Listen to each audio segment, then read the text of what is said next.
Assalamualaikum warahmatullahi wabarakatuh. Bismillahirrahmanirrahim. Alhamdulillahi rabbil alamin. Wassalatu wassalamu ala ashrafil anbiya'i wal mursalin wa ala alihi wa sahbihi ajma'in. Subhanaka la ilma lana illa ma 'allamtana innaka antal alimul hakim. ولا حول ولا قوة إلا بالله العلي العظيم. اللهم لا سهل إلا ما جعلته سهلا وأنت تجعل الحزن إذا شئت سهلا. اللهم فقهنا في الدين وعلمنا التأويل. اللهم زدنا علما. أما بعد.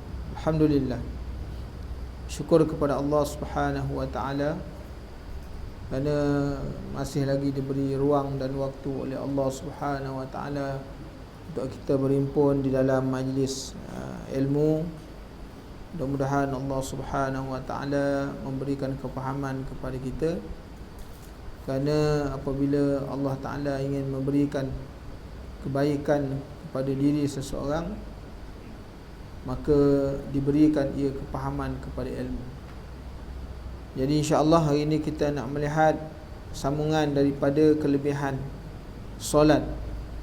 Ada pada muka surat 51. Pada pertemuan yang telah lalu, kita telah membacakan satu hadis yang diriwayatkan oleh Uthman bin Affan, bahawa Rasulullah sallallahu alaihi wasallam bersabda, tiada ada seorang hamba Allah, ma min muslimin tahduru salatun maktubatun wa yuhsinu wudu'aha wa ruku'aha wa sujudaha illa kanat lahu kaffaratan lima madha min az-zunubi ma lam ya'ti wa hadha ad-dahra kullahu kabiratan.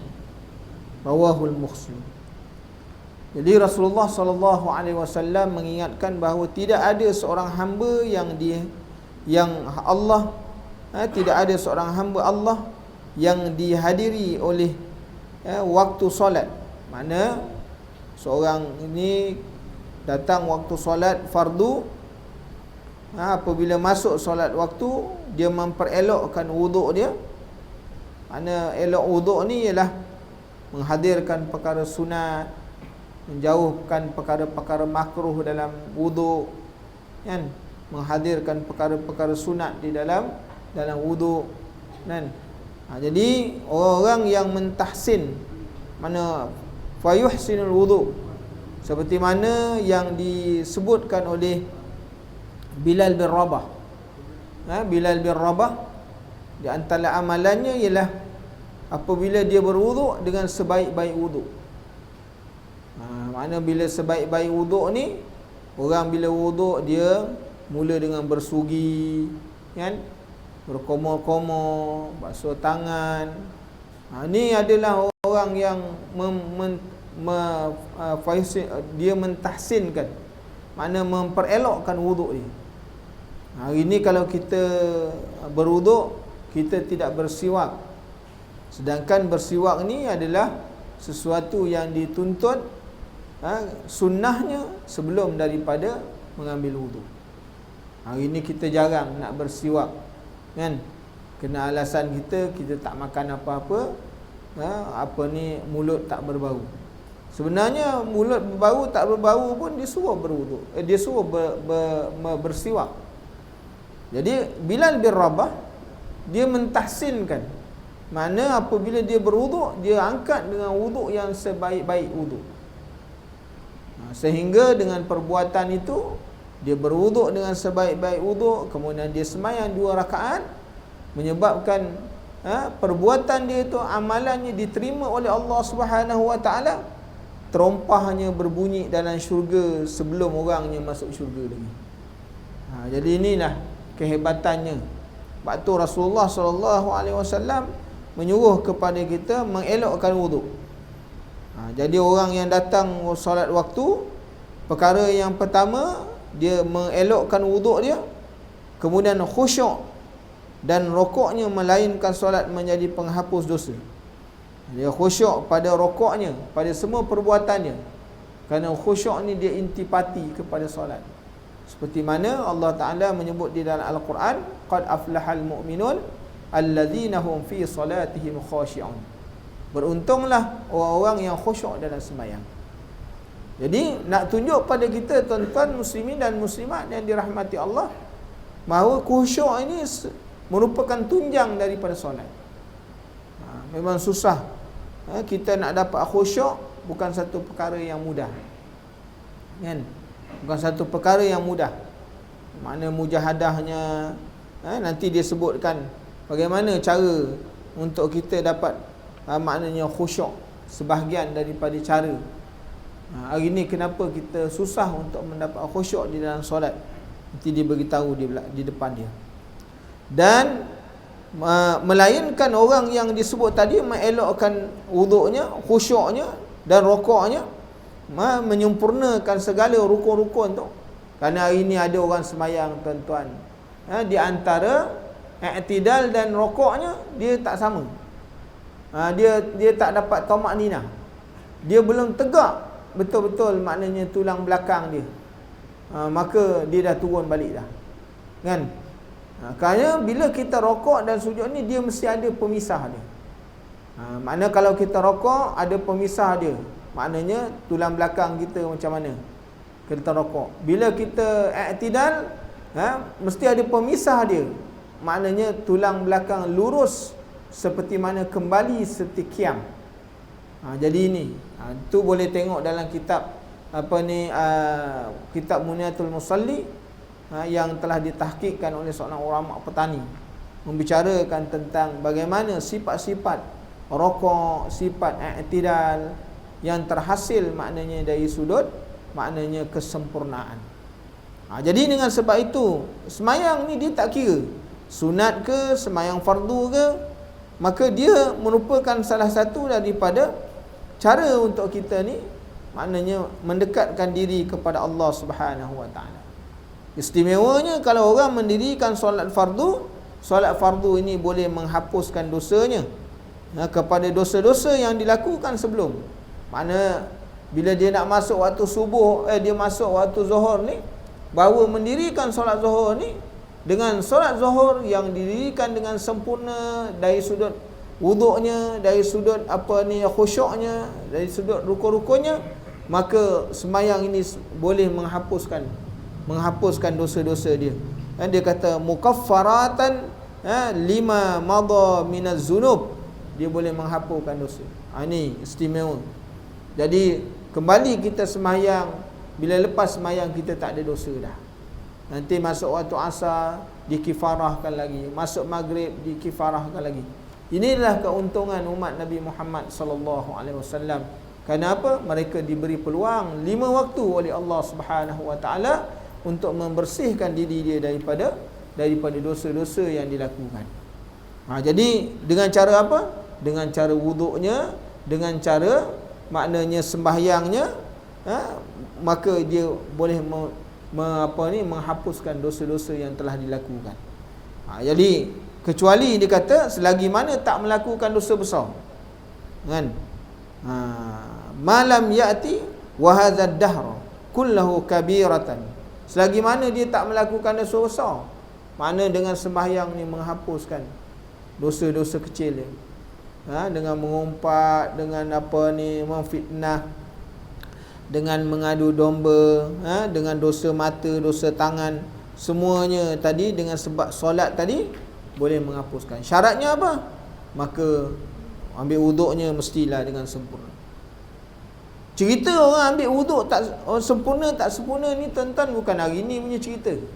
Kalau sekiranya hari ni kita mendengar hadis Rasulullah sallallahu alaihi wasallam menceritakan tentang masalah ambil wuduk, suruh supaya kita menyempurnakan wuduk, cerita orang sempurna tak sempurna wuduk ni bukan hari ni punya cerita. Ceritanya pada zaman Rasulullah lagi. Kan? Bagaimana Sayyidina Hasan dan Husain menegur seorang tua ambil wuduk tak betul. Ni bukan cerita baru. Kalau kita kata ini cerita dah lapuk, bukan. Ini cerita sepanjang zaman, selagi mana orang hidup, maka itulah berlaku. Sebab tu kita nak kena melihat cara mengambil wuduk. Kadang kita mengambil wuduk dalam keadaan kita melakukan banyak perkara makruh. Orang mengambil wuduk contohnya, bersembang-sembang. Itu satu perkara yang makruh ketika dilakukan ketika mengambil wuduk.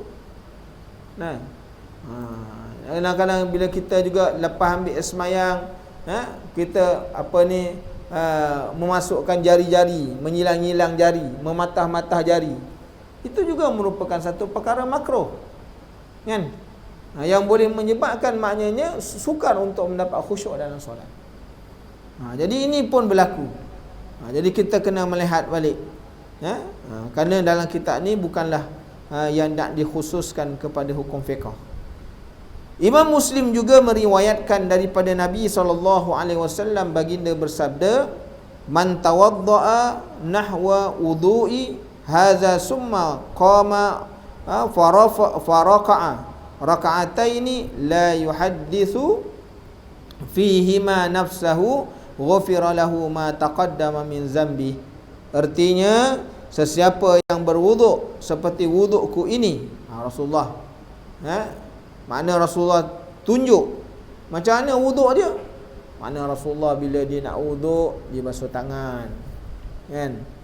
Kemudian masukkan air dalam mulut, masukkan air dalam hidung.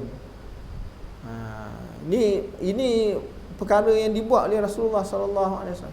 Berapa kali Rasulullah masukkan? Mana kalau bukan waktu berpuasa, mana Rasulullah hanya tidak melampau-lampau dalam berkomor-komor dan masukkan air dalam hidung. Kemudian Rasulullah membasuh muka, kan? Basuh mukanya daripada mana had dia, kiri, kanan, atas, bawah, mana. Basuh tangan macam mana, mana tempat. Hari ni kita basuh tangan, tak? Hari ni kita kalau ambil wuduk, kita jirus, kita tak gosok. Sedangkan bila Allah Ta'ala sebut dalam Quran faghsilu, faghsilu ni mesti ada perbuatan. Hari ni kita angkat macam ni je, tak? Pusing macam ni, pusing macam ni, tak? Kita tak pernah nak gosok. Sedangkan hukumnya ayat Quran itu dia kata faghsilu, ya ayyuhallazina amanu idza qumtum ila shalah faghsilu wujuhakum wa aydiyakum. Makna semua perbuatan mesti gosok, kan? Hari ni tak ada. Kalau kita jiruh kaki, kita cuma curah saja tanpa kita gosok dia, nak menyelit-nyelit kan. Jadi Rasulullah SAW melakukan yang demikian. Sebab itu tuan-tuan muslimin dan muslimat yang dirahmati Allah, Rasulullah dia ambil wuduk tak perlu ambil dengan air yang banyak. Satu botol lah cukup. Kita satu kola, kan? Tu bezanya tuan-tuan muslimin dan muslimat. Kerana apa? Kita tak ikut dia punya maknanya kaedah dah. Kalau kita gosok, kerana yang pentingnya ialah mengalirkan air dan menyampaikan air kepada anggota wuduk. Hari ni kita jiruh, air turun, banyak pembaziran berlaku, kan? Pembaziran berlaku banyak. Jadi kita tengok, itulah keadaan yang berlaku. Jadi Rasulullah SAW sebut, siapa yang berwuduk dengan wudukku kemudian bangun lalu ia menunaikan solat sebanyak 2 rakaat. Solat apa ni? Ialah solat sunat wuduk. Dia tak sebut kat sini. Dia tak sebut, dia tak mentionkan tu solat wuduk. Tapi para ulama mengatakan solat yang dilakukan selepas mengambil wuduk namanya solat wuduk. Usalli sunatan wuduk raka'ataini lillahi ta'ala. Ada? Sebanyak 2 rakaat dalam keadaan tidak bercakap dalam dirinya tentang sesuatu perkara melainkan diampunkan dosanya yang telah lalu. Inilah kelebihan orang yang menyempurnakan wuduk kemudian mendirikan solat 2 rakaat. Bayangkanlah tuan-tuan muslimin dan muslimat yang dirahmati Allah. Hari ni kalau kita ni, kerana sembahyang sunat wuduk ni dia tak ada waktu. Dia tak ada waktu. Bila-bila waktu kita boleh buat. Hari ni kalau hari kita terbatal wuduk, kita ambil wuduk balik sembahyang 2 rakaat. Nanti terbatal lagi ambil wuduk sembahyang 2 rakaat. Bagi orang lelaki dia ringkas saja, kan? Dan bagi orang perempuan sebenarnya pun dia kalau dia tahu kaedahnya, dia tidak sukar juga dia nak mendirikan solat, kan? Tak lagi sukar. Tapi orang lelaki daging ringkas, maknanya dia boleh melakukan ibadat, dosanya boleh terhapus dalam hari-hari yang dia lalui itu dengan cara mana mendirikan, mengambil wuduk dan mendirikan solat. Tapi yang ini jarang, susah untuk kita lakukan, kerana merupakan satu perkara yang berat dalam kehidupan kita. Berat bagi kita lah kan. Bagi orang-orang yang cinta kepada Allah, nak cari redha Allah, maka ini semua bukan satu perkara yang susah pada dia. Dan daripada Amr bin Yasar bahawa radhiyallahu Amr bin Yas menyebutkan bahawa Nabi SAW bersabda, innal abda liyusalli salata la yuktabu sudusaha wala usyuraha wa innama yaktabul lil abdi min salatihi ma aqal. Bahawa sesungguhnya apabila seorang hamba menunaikan solat, dia tidak ditulis untuknya 1/6 maupun 1/10. Ada orang tuan-tuan semayang 1/6 pun tak dapat daripada solat dia. 1/6 daripada solat pun tak dapat, makna pahala tak dapat. Ataupun 1/10 pun tak dapat. Kalau 1/6 tu mungkin besar, bukan zakat 1/6, 1/10 lagi kecil ya, pun tak dapat juga. Nak dapat 1/2 lagi payah kan. Kita nak dapat 1/2 payah. Bukan 1/2, 1/6 pun tak ada, 1/10 pun tak ada. Sebaliknya ditulis untuk hamba itu bahagian dalam solatnya setakat dia sedar, iaitu khusyuk. Mana kalau dia semayang waktu takbir, Allah, betul-betul dia ingat Allah, Allahu Akbar, waktu tu memang dia ingat Allah Ta'ala betul, memang hatinya betul kepada Allah Subhanahu Wa Ta'ala. Imam baca Bismillahirrahmanirrahim, Pak Imam berlagu pula, alamak, waktu tu kosong dah, dia dah tak dapat apa-apa. Yang dia dapat maknanya waktu dia bertakbir je lah, itu je dia dapat. Mana pahala yang dia dapat waktu tu je.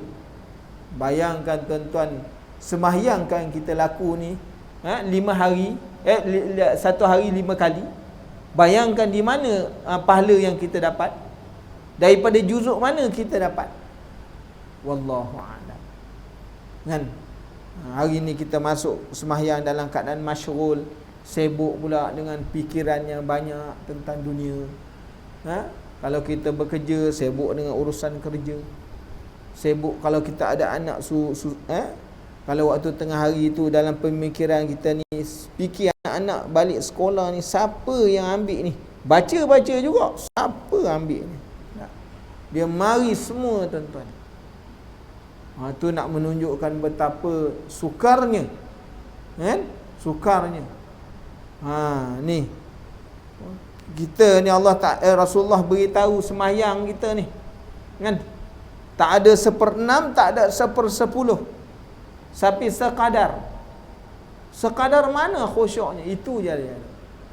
Mana bayangkan 50 tahun, 60 tahun solat, kemungkinan dapat waktu salam aja, ada yang dapat waktu takbir aja, ada yang dapat pada rokok pertama aja, yang lain-lain tak ada. Masya Allah, kan? Bayangkan, adakah kita terfikir dengan pahala yang sedikit, dengan sebab khusyuk pada hanya bagi juzuk daripada solat ni, membolehkan kita masuk syurga Allah Subhanahu Wa Taala. Ni yang cukup kita takut tuan-tuan.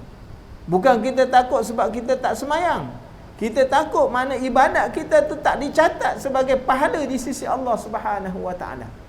Kita semayang, memang kita semayang, tapi kita bimbang semayang yang kita buat ni tak dapat apa-apa.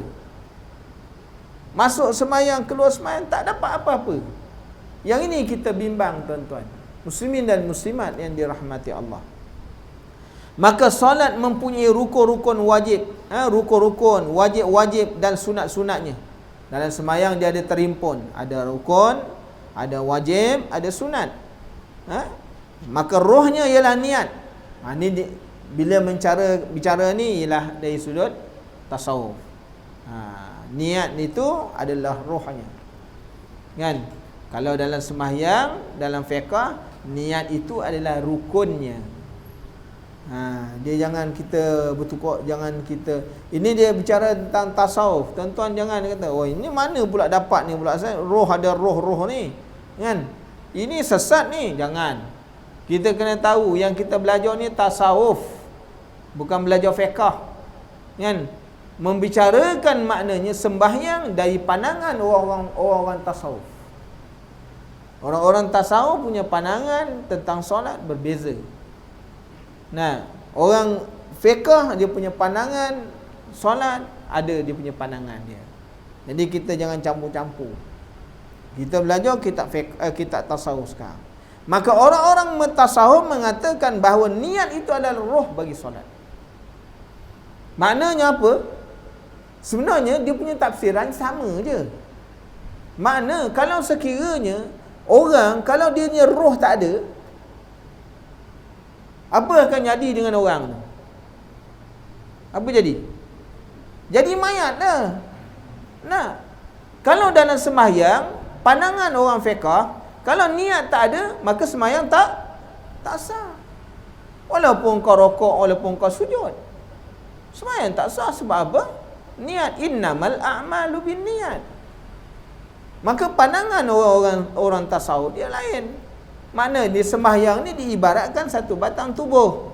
Kalau sekiranya dia hidup, tak hidup, dia tengok pada rohnya. Kalau roh dah tak ada, ni sembahyang ni mati. Sembahyang tu tak ada nilai. Itu pandangan orang tasawuf. Tuan-tuan, dia berbeza. Jadi dengan sebab itu, orang tasawuf kata rohnya ialah niat. Ikhlas, khusyuk dan hadir hati. Ini semua masuk dalam rangkaian roh. Solat merangkumi zikir-zikir, munajat dan perbuatan. Dalam solat ada zikir, ada munajat, ada perbuatan. Kita bermunajat dengan Allah Ta'ala tak?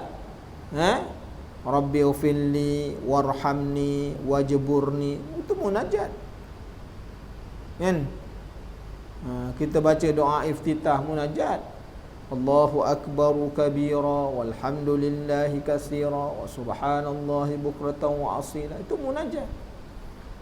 Kita turun bertasbih subhana rabbiyal azim, itu tasbih. Maka pergerakan naik turun tunduk itu perbuatan dalam sembahyang. Kan? Okey. Dan dikata apa?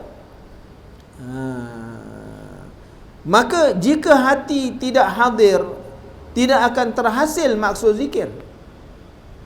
Kerana Allah tidak menerima zikir hati orang-orang yang lalai.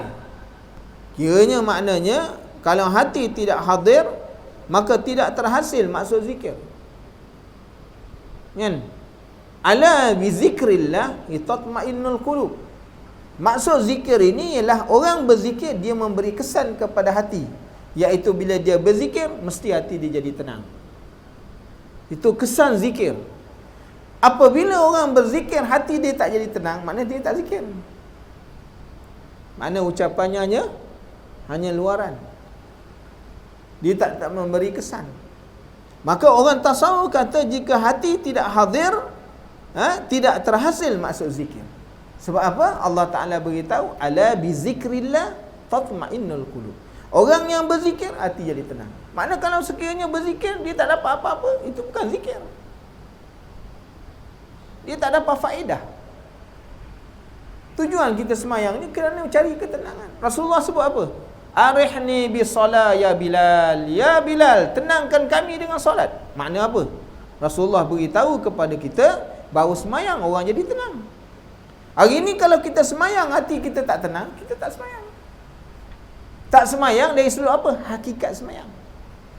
Perbuatannya ada, lakonannya ada, tapi hakikatnya tak ada. Sebab apa? Bila kita semayang, kita tak tenang. Kerana Allah Ta'ala menjanjikan orang yang semayang, dia dapat ketenangan. Hari ini kita semayang, kita tak tenang. Bermakna apa? Mesti ada masalah dalam semayang kita. Ini yang tuan-tuan, kita kena faham. Sebab tu Rasulullah, bila ada masalah aja, Rasulullah akan masuk dalam solat. Kan? Sebab tu Allah Ta'ala berfirman di dalam Quran, ya ayyuhallazina amanu bis-sabri was-salah. Wahai orang-orang yang beriman, mintalah pertolongan kepada Allah. Ya ayyuhallazina amanu ista'inu, minta tolong kepada Allah dengan cara apa? Dengan cara solat dan bersabar. Bermakna orang yang menghadapi masalah dunia mereka, masalah apa sahaja, maka cara untuk minta tolong penyelesaian daripada segala kekusutan masalah yang dihadapi, dia kena masuk minta tolong dengan Allah, ialah dengan cara dia kena dirikan solat. Sebab tu Rasulullah bila menghadapi kesukaran, apa Rasulullah buat? Ambil air semayang, dirikan solat 2 rakaat. Kerana semayang tu memberi ketenangan kepada Rasulullah sallallahu alaihi wasallam. Hari ni kenapa kita semayang? Kita semayang juga, mungkin lebih kuat kita semayang. Kan? Kalau orang semayang dekat depan ni, dia punya tempat, dia punya lutut tu, dia punya depan kapet tu semua dah lekuk ke dalam. Mak hari ni terjun, bush, bush, 50 tahun terjun, bush, bush, sampai lekuk. Nampak kesan tu, nampak tu, kan? Sampai lantai tu pun dah lekuk dah. Mana kuat orang sini semayang. Tapi kenapa kita tak, masih lagi ada permasalahan dalam masjid, masih ada lagi keributan dalam masyarakat? Kerana solat tu tak membantu dia. Solat tak membantu orang tu, maknanya kalau sekiranya solat dengan sah saja menunjukkan makna orang yang sah, betul-betul sahnya dijaga, maka masyarakatnya akan jadi betul. Tapi hari ini kenapa orang semayang masyarakatnya tak betul? Kerana sahnya pun bengkak-bengkok. Semayang semua nak selesa, semua dah buka macam mana, dah berkapak pada nak. Semua nak selesa semayang. Semayang ni bukan untuk keselesaan, tuan-tuan. Semayang ni, tujuan berjamaah ni nak tunjukkan bahawa orang Islam ni, dia ni ibarat rangkaian, satu rangkai, kan? Dia tak boleh putus. Hari ni semayang nak selesa, tengok orang tu kat situ, oh dia pun pindah tempat lain, tak mahu semayang. Terjadi macam tu, tuan-tuan muslimin dan muslimat yang dirahmati Allah. Tuan-tuan tengok dalam kitab Bahrul Mazi, Rasulullah SAW mengingatkan dalam satu hadis, walaupun hadis ini dia tak kuat, dia punya hadis ni, mana-mana orang yang mendirikan solat berjamaah dalam keadaan bengkang-bengkok, safnya terputus-putus, maka Allah Ta'ala mencempakkan dalam hatinya penyakit. Penyakit apa? Ada tu, sebab pandang orang, ni tak betul, ni baik. Sebab tu tak betul. Dia pandang dia tak betul, dia pandang tak betul. Bilal pandang Noja tak betul, Pak Imam pandang Bilal tak betul. Pak Imam, Bilal, Noja pandang makmum tak betul, kan? Pengerusi pandang semua tak betul. Lagi kacau, tuan-tuan muslimin dan muslimat yang dirahmati Allah. Walaupun dia tu hadis yang tak kuat, tapi dalam masalah fadailul a'mal, dia tak jadi masalah. Sebab ini yang berlaku dalam keadaan diri kita, tuan-tuan muslimin dan muslimat yang dirahmati Allah. Sebab tu Rasulullah SAW menyebutkan, bila jika hati tidak hadir, maka tidak termaksud zikir tu tak sampai. Zikir tak akan sampai kalau hati tak hadir. Ialah nak sampai macam mana hari ni, tuan-tuan, orang berzikir, sama berzikir main handset. Subhanallah, subhanallah, berhenti kejap tengok apa gambar keluar, sambung balik, subhanallah, subhanallah. Bukan dia zikir, dia tengok WhatsApp tu. Nah, hari ni orang baca Quran, dia baca, tapi tangan pegang handset, baca, tengok. Mana yang dia baca? Quran ke dia baca? Itu kurang adab. Tuan-tuan muslimin dan muslimat yang dirahmati Allah. Orang-orang lepas semayang tengok, apa yang dia pegang? Pegang handset. Mulut berzikir, mana tidak hadir. Sebab tu tidak dapat kesan. Sebab tu kalau handphone hilang, memang padan muka dia, kan? Kalau hilang handphone, baru ni Jumaat lepas, ada orang apa ni, dia marahkan kita. Dia ancam kita lah.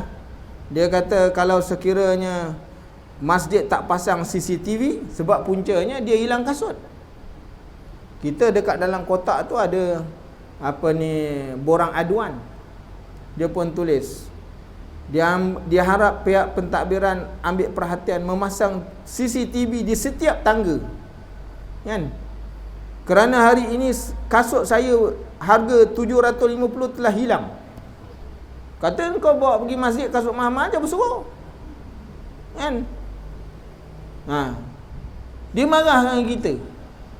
Kenapa kasut dia hilang? Dah nasib engkau hari tu memang kasut engkau kena curi.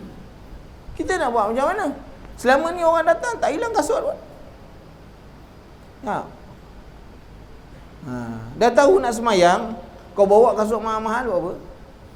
Pencuri ni ada kat mana-mana tuan-tuan.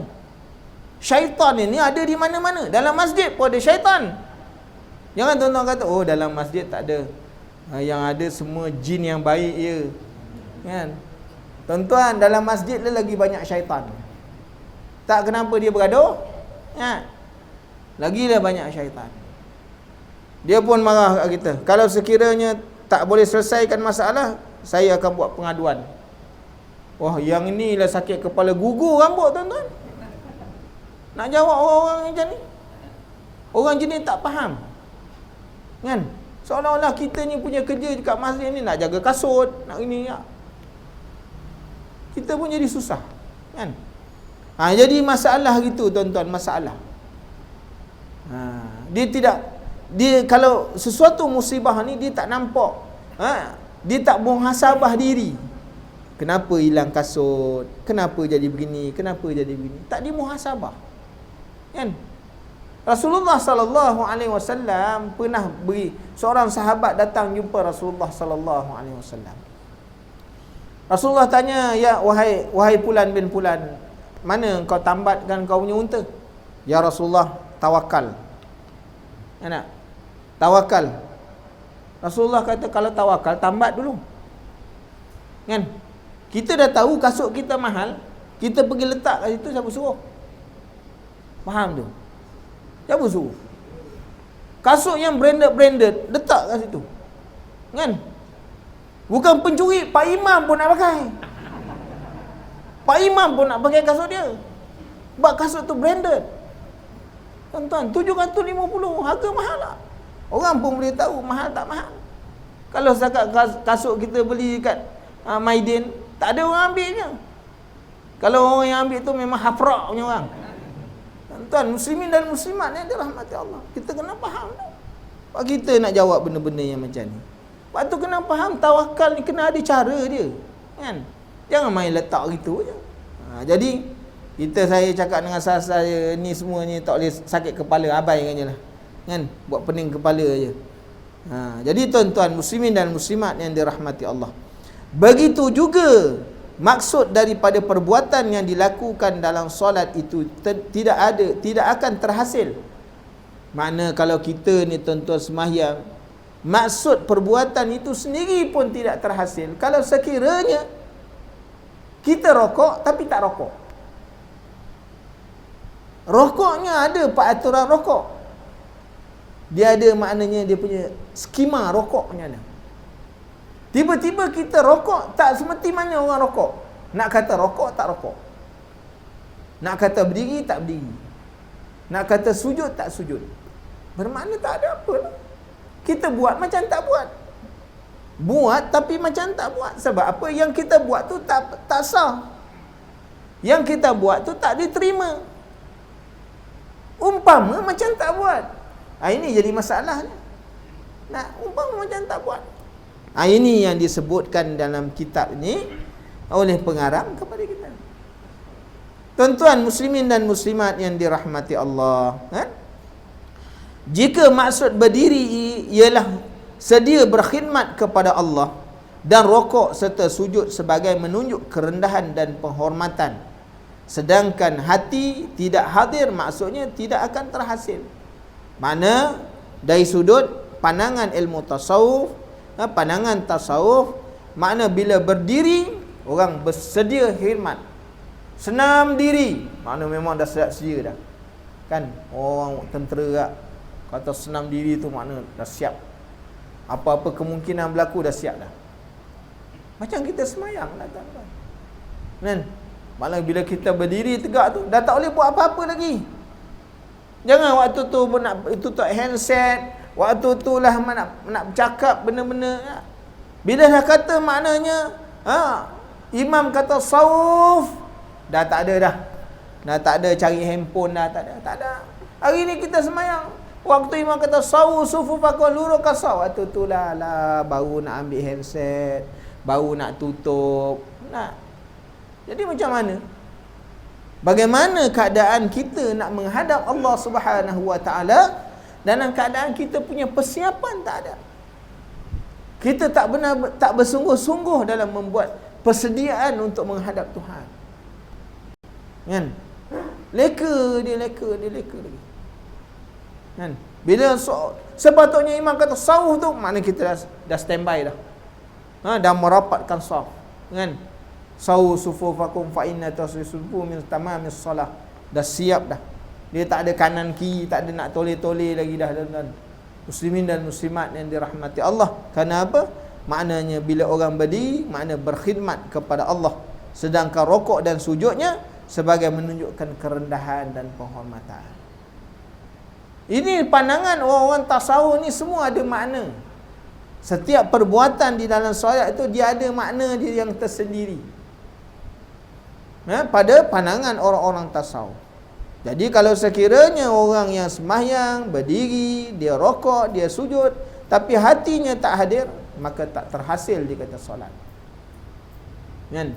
Tak terhasil solat. Satu perbuatan yang terkeluar daripada maksud kekal dalam bentuk rupa zahir, seperti mana yang tidak seperti rupa zahir sahaja yang tidak ada sebarang perkiraan di dalamnya. Dia kekal dalam bentuk zahir. Orang tanya semayang. Tadi kau tak nampak aku rokok, sujud apa? Tapi oleh kerana intipatinya tak ada, kan? Maka rupa bentuk ada, tapi dalamnya tak ada. Kan? Rupa bentuk ada, tapi dalamnya tak ada. Kalau kita makan buah mangga, mangganya bentuk mangga ada, tapi dalamnya tak ada, kosong. Kan? Macam buah kelapa kena makan bulan kan? Mana ada isi dalam? Kita pun kau main lagi. Elok lah buah. Buka tak ada isi. Mana orang kata itu bukan kelapa? Kelapa. Sifat zahirnya kelapa, tapi dalam tak ada isi. Kosong. Jadi tuan-tuan muslimin dan muslimat yang dirahmati Allah, firman Allah Subhanahu wa taala, lan yanalallaha luhumuha wala dima'uha walakin yanaluhu at-taqwa minkum kadzalika sakhkharaha lakum litukabbirullaha ala ma hadakum wa basyiril muhsinin. Daging dan darah binatang korban atau hadiah itu tidak sekali-kali akan sampai kepada Allah, tetapi yang sampai kepadanya ialah amal yang ikhlas, yang berdasarkan takwa daripada kamu. Jadi apabila orang ibadat ni tuan-tuan, Allah Ta'ala bukan tengok benda tu. Bagaimana Habil dan Khabil tu mempersembahkan dia punya korban dia. Anak. Seorang yang mempersembahkan binatang yang cacat. Kan? Binatang yang kurus. Seorang lagi mempersembahkan gandum yang baik-baik. Kan? Bukan sebab itu tuan-tuan. Dia bergantung kepada ikhlas. Kalau engkau tak ikhlas dalam perbuatan, kan, takwa tu yang diambil kira. Sebab tu manusia bukan dinilai dengan sebab pangkatnya banyak, bukan sebab hartanya banyak. Yang Allah nilai ni manusia kerana apa? Takwa ni.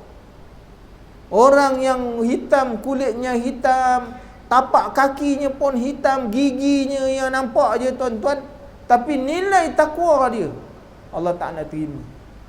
Bayangkan Bilal bin Rabah tu orang Habsyi. Habsyi ni tuan-tuan tengok, orang Habsyi, orang kulit hitam, tapak kaki pun hitam tuan-tuan. Di langkah kita tu hitam.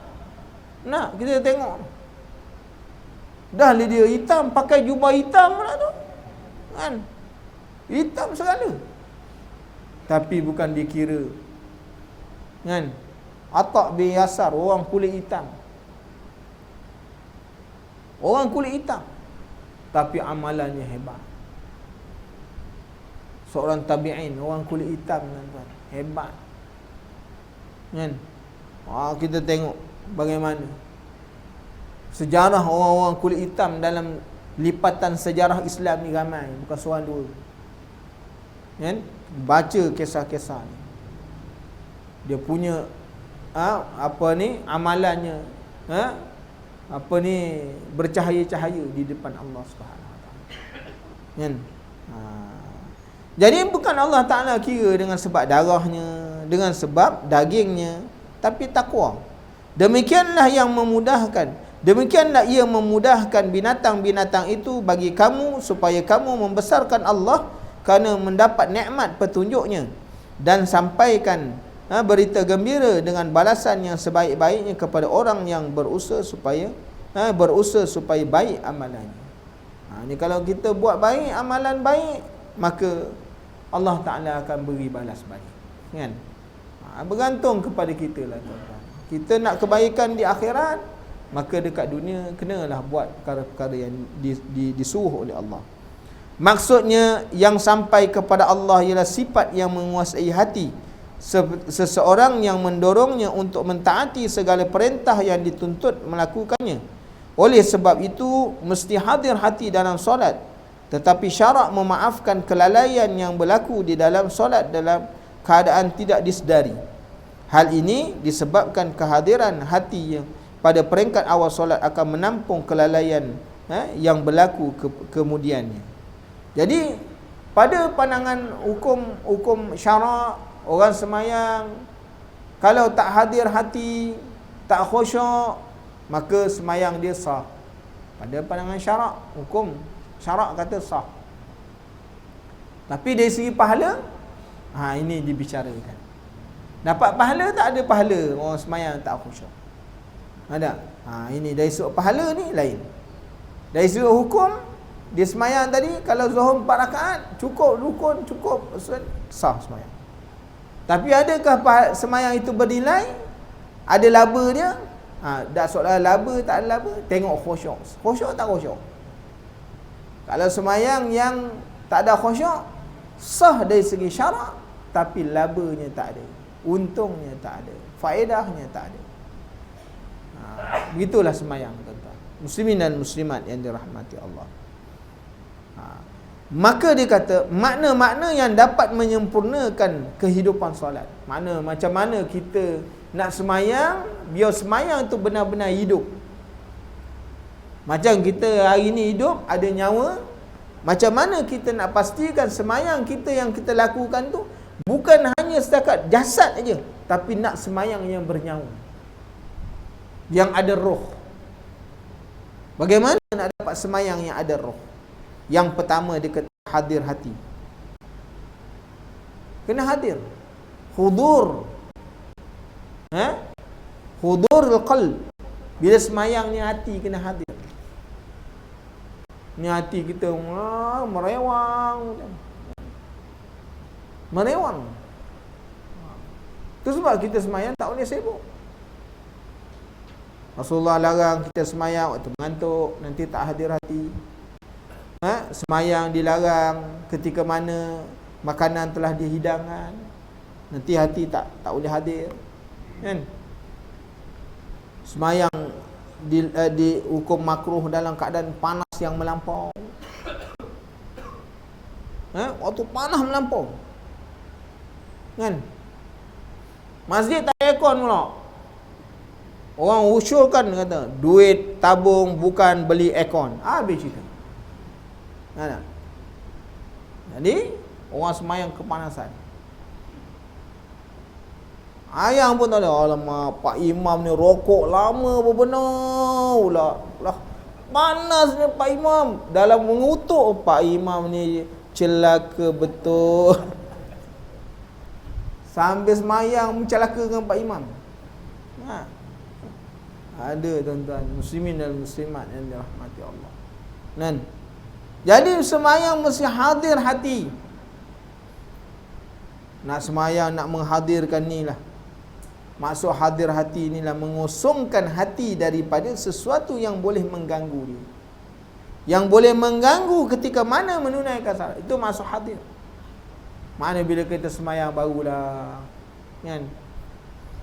Pertama mesti hadir hati dulu.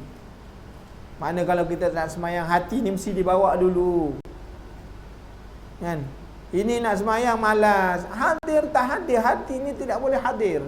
Nak semayang dia malas, nak dipaksa. Nak semayang kerana apa? Takut, kan?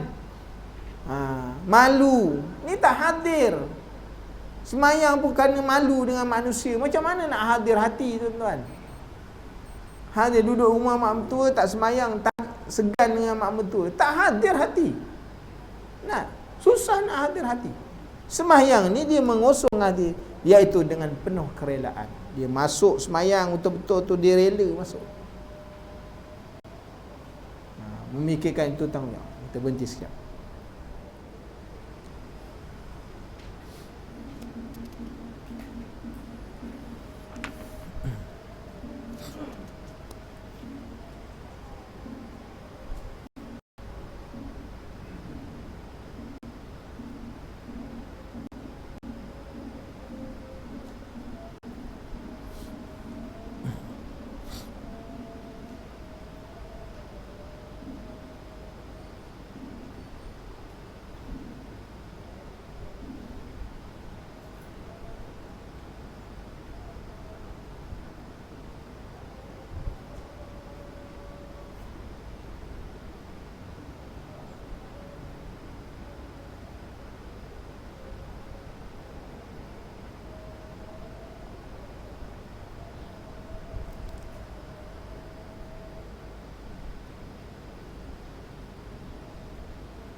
Allahu Akbar.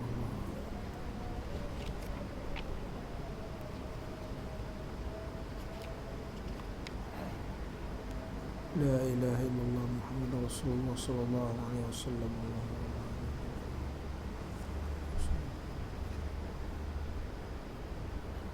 Kita sambung sedikit lagi, tuan-tuan, ya.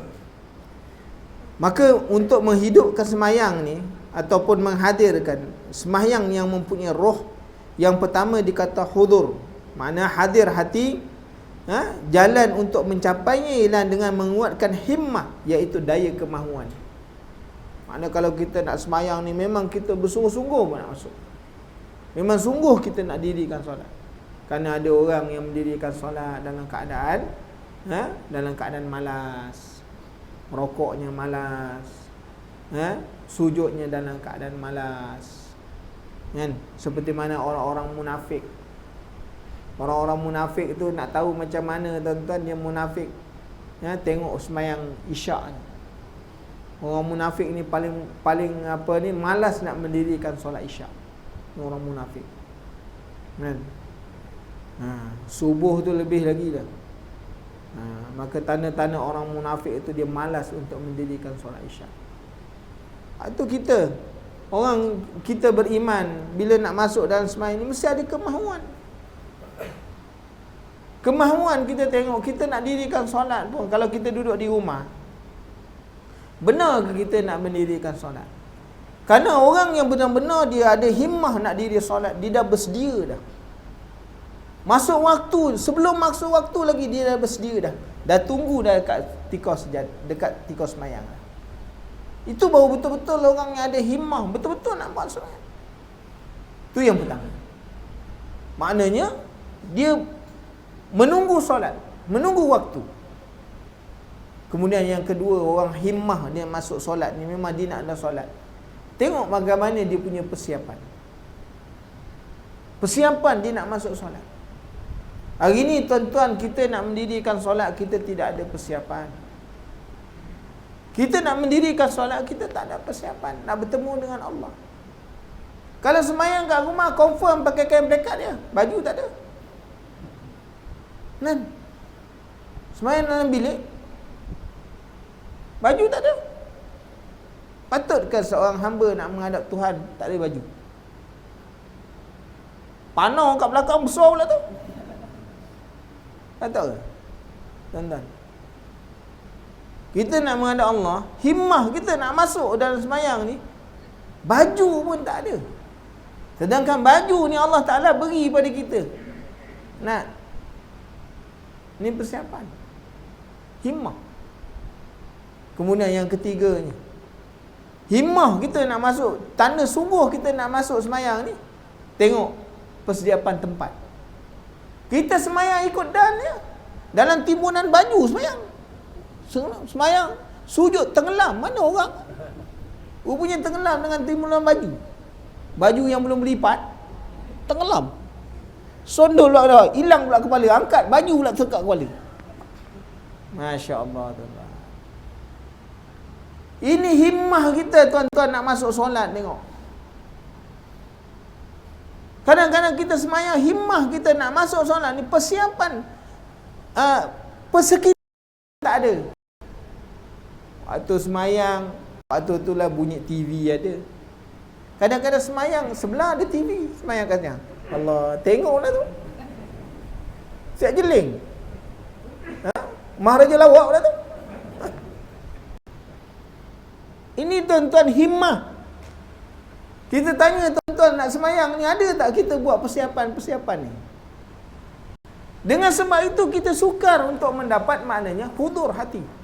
Sebab himmah kita nak masuk dalam semayang ni, kesungguhan, daya kemahuan tu tak ada. Semayang ikut dan ya. Semayang ikut dan kita. Ikut dan ni orang Kedah tau. Ikut sempat ya. Tuan-tuan kita tengok tuan-tuan. Sebab tu hari ni kita sukar untuk mendapat solat. Solat yang khusyuk. Sebab itu environment kita tu, waktu kita semayang tu macam-macam bunyi ada. Bunyi TV ada, bunyi radio ada, bunyi ini ada. Ya. Allahu Akbar. Sebab tu kita sukar untuk dapat. Kerana persiapan kita nak solat tu sendiri, kita tak buat. Yang ianya menjadi asas kepada himmah, iaitu kemahuan untuk mendirikan solat. Sebab tu bila kita semayang, kita kata semayang 4 rakaat macam tak ada apa ya. Kadang-kadang siap terlupa rakaat pula. 4 ke 5, 4 ke 5. Terlupa pula. Ini tuan-tuan realiti semayang kita. Semayang saya lah tuan-tuan, saya tak mau, tuan-tuan mungkin orang alim kan. Ni realiti semayang saya lah tuan-tuan. Itulah yang kita hadapi tiap-tiap hari. Kan? Kita semayang, Allah, Masya Allah, gangguannya banyak. Gangguannya cukup banyak. Kan? Gangguannya cukup banyak. Kerana apabila wujud sesuatu keperluan yang mengganggu di dalam solat, tidak ada rawatan untuk menghadirkannya kecuali dengan menumpukan. Itu sebabnya kenapa solat ni Rasulullah suruh semayang di mihrab. Mihrab tu apa maksudnya? Kubu. Suruh semayang mihrab. Dia mesti menghadap dekat dengan dinding. Dia ada kubu. Jadi kita punya pandangan tak boleh tengok mana apa benda. Ni kita tak semayang, orang-orang kampung kata semayang tengah laman. Maksud tengah laman apa? Tengah apa? Kita punya rumah tu tengah-tengah kita semayang. Boleh pandang macam-macam. Kan? Itu sebabnya Sayyidina Umar radhiyallahu an, dia melarang ni gantung gambar-gambar ni. Ini semua ni menghilangkan khusyuk solat. Zaman Sayyidina Umar tidak dibenarkan. Ni kan kita tengok, oh itu raudhah lah, raudhah. Ni keluar pula macam-macam slide pula. Oh, lagi. Tuan-tuan bab tu tuan-tuan. Gangguan banyak. Anasir-anasir kepada ke arah yang melalaikan kita dalam solat tu banyak. Nah. Kan? Itu sebab semayang, hatta tu semayang Rasulullah ni semayang tak ada bersejadah kan. Rasulullah semayang di atas lantai je. Kenapa? Kerana semayang pun tengok pula jam besar pula menara. Kan? Ada masjid-masjid dia letakkan hamparan. Hamparan tu gambar Kaabah dengan hijir. Kita semayang, Allah, kenapa hijir ni terbalik belah sini pula ni? Aku dah pernah pergi buat gambar dia mesti belah sini. Dalam semayang boleh cerita hijir terbalik tau. Karut betul kan. Nah, itu semua mengganggu. Ni tuan-tuan nak cerita gangguan dalam solat ni, Allah besar betul. Dia punya banyaknya gangguan ini. Itu sebabnya Allah Ta'ala suruh semayang waktu malam. Ya ayyuhal muzammil qumil laila illa qalila nisfahu aw inqus minhu qalila aw zidhu waratil qur'ana tartila. Kan? Pada malam ni dia lebih kesan. Sebab apa? Kita punya pendengaran terbatas, pandangan terbatas sebab gelap kan. Gelap malam, orang semua tidur. Sebab tu nak menghadirkan khusyuk lebih mudah. Jadi tuan-tuan, inilah kita habiskan sikit lagi. Bahawa dia kata apa? Penumpuan kepada solat menjadi kuat dan lemah mengikut kekuatan iman dan dengan akhirat, dan memandang hina kepada dunia. Selagi mana seorang melihat hatinya tidak hadir dalam solat, hal ini sebenarnya berpunca daripada kelemahan iman, dan kerana ia berusaha. Kerana itu berusahalah untuk menguatkannya. Hari ini iman kita tak kuat. Sebab apa? Kita sembah Allah, Allah pun kita tak kenal. Kita sembah Allah tapi kita tidak makrifah kepada Allah. Ni cerita makrifah ni kan panjang pula cerita pula. Nak belajar sifat 20 pula kan. Nak kena sifat salbiah, ma'ani, nafsi, ma'nawi, nak kena kenal pula. Hari ni kita sembah Allah Ta'ala, kita tak kenal dari sudut af'alnya, asma'nya, kan, sifatnya, kita tak kenal. Jadi macam mana kita nak makrifah Allah? Kan? Kita tak akan dapat makrifah Allah Ta'ala, tuan-tuan, kalau kita tak kenal siapa yang kita sembah. Tu nak kena faham pula tauhid ni pula.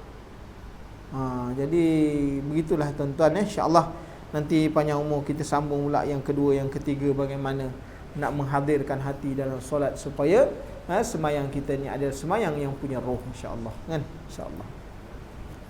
Bismillahirrahmanirrahim. Alhamdulillahirabbil alamin. Wassalatu wassalamu ala asyrafil anbiya'i wal mursalin wa ala alihi wa sahbihi ajma'in. Allahumma inna nas'aluka ilman nafi'a wa rizqan thayyiban wa amalan mutaqabbala.